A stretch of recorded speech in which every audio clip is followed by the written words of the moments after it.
Yeah,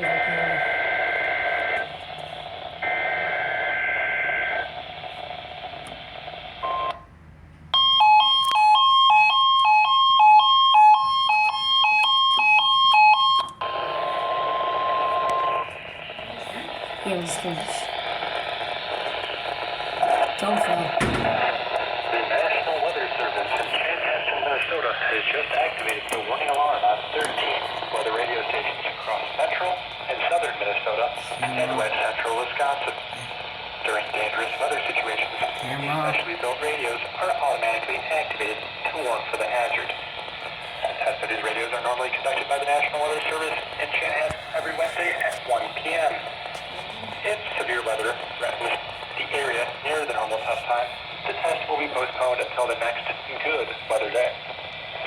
The warning alarm will be activated for respective watches, warning systems affecting central and southern Minnesota and west central Wisconsin.